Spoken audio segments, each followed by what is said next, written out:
এই গুমের জায়গাটা পুরো পৃথিবীর ইতিহাসে নিকৃষ্টতম লেভেলে চলে গিয়েছিল Latin America, in particular Argentina থেকে শুরু করে চিলির ওই বেল্টগুলাতে।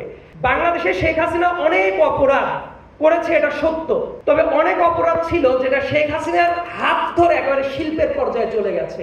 গুমটা হলো পৃথিবীর বুকে নিকৃষ্টতম ওই ধরনের অপরাধ যেটা আমাদের এই সাউথ এশিয়ায় সবচেয়ে পপুলারাইজ করেছিল শেখ হাসিনা। কিন্তু শেখ হাসিনা চলে গেছে, যারা এই মেকানিজমগুলো সেট করেছিল তাদের বিরুদ্ধে যে ধরনের স্টেপ নেওয়ার কথা ছিল এটা করা হয় নাই।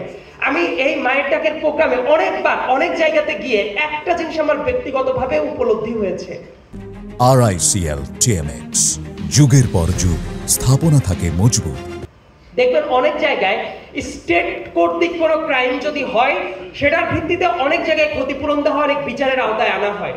তো গুমের পরিবার যারা আছেন, যাদের সন্তানরা গুম হয়ে গেছেন, যাদের স্বামীরা গুম হয়ে গেছে, যে ছোট বাচ্চারা ছিল অর্থাৎ নেক্সট জেনারেশন, তারা পর্যন্ত সাফার করছে এই ব্যাপারটা। এই জায়গাতে গুমের শিকার যেসব পরিবার ছিল তাদেরকে রাষ্ট্রীয়ভাবে বিচার তো অবশ্যই সার্ভ করা উচিত, একই সাথে তাদেরকে ক্ষতিপূরণের আওতায় আনা যায় কিনা এই ব্যাপারটাও আমাদের ভাবাটা জরুরি।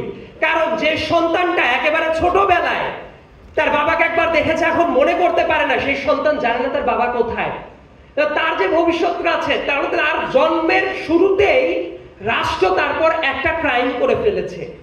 এবং এই জন্য আমি বলি যে এই জায়গায় আর্থিকভাবে থেকে শুরু করে বিভিন্ন ভাবে তাদেরকে ক্ষতিপূরণের ব্যবস্থাটা করা যায় কিনা এই ব্যাপারটা অবশ্যই ভেবে দেখাটা জরুরি। এবং প্রত্যেকটা জায়গায় যারা যারা এই অপরাধের সাথে জড়িত ছিল, irrespective of their profession, irrespective of their political orientation, তাদেরকে বিচারের আওতায় আনতেই হবে। বোধ এবং অনুশোচনা বোধ এই জায়গাটা রেখেই আমি আমার বক্তব্য শুরু করছি। মঞ্চে উপবিষ্ট আমাদের সম্মানিত সব প্যানেলিস্ট যারা আছেন, একই সাথে যারা আমাদের গুম পরিবারের ছোট ছোট বাচ্চারাও যারা আছে, যাদেরকে অনেক আগের থেকে আমরা একসাথে দেখেছি, আজকের অনুষ্ঠানের সবচেয়ে সিগনিফিক্যান্ট একটা ব্যাপার হলো যারা গুমের শিকার হয়েছেন এবং অন্য সব জায়গাতে আমরা যে কোনো জায়গায় কোনো বক্তৃতার পরে দেখা যায় যে ওই অনুষ্ঠানে তালির দেওয়ার কাজটা হয়।